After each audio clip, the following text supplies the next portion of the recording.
انا سلام علیکم برادرای عزیز. هر یکی دوری خودش داره. همین خلاص است. یک زمانی بود که ما فقط در صحنه ها، در خوشحالی خلق، در توی معرکه ها شکر خدا هزار ما بی عدد شکر میگیم که اینا با این روزا هم رسیدیم. ما استاد اینا آمدیم در روزنه پیغمبر خدا، در جای اجابت دعا، اینا در مسجد پیغمبرمون محمد صلی الله و آله و سلم. استاد اینا یک دعای نیک بری ملت، بری خلق، بری دوستا، بری برادرها، یک دعای نیک خدا تو استاد میگه هر چی خدا خواست تمام میشود، هر چی خاصی نام میشه. این روز فضل خدای مهربان در مکان مقدس همراه دوستان جان حاجی واخوردیم.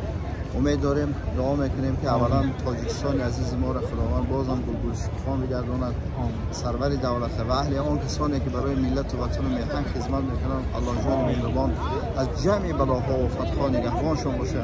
خداوند برکت بسیار در تاجیکستان عزیز برای مردم و ملت ما، برای خاندان ما، خاندان فرزندان حاجی جان و الله ذوالجلال و الاکرام هر چیزی که در قلب ما هست مراد و مقصد دنیوی و اخروی پروردگار برآورده خیر بگرداند، از وجه حلال خوردن و نصیب ما و نصیب شما بگرداند. بسم الله اللهم انت سبحانك. بسم الله الرحمن الرحیم. ربنا آتنا فی الدنیا حسنة و فی الآخرة حسنة و قنا عذاب النار. الله اکبر. خداوند یار و مددگار دوستان عزیز زنده و سربلند باش.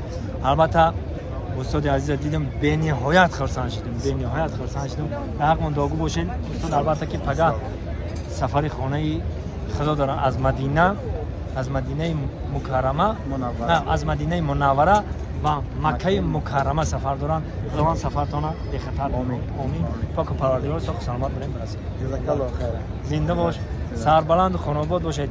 ملت تاجیک، مردم تاجیک در هر کجای باشید قدر همدیگه را بدونید، حرمت همدیگه را بدونید. خداوند بزرگ نگهبان همون باشه و دولت دنیا را در تار سر ما تاجیکا، در تار سر ملت ما برسانه. الله خدا نگهبان.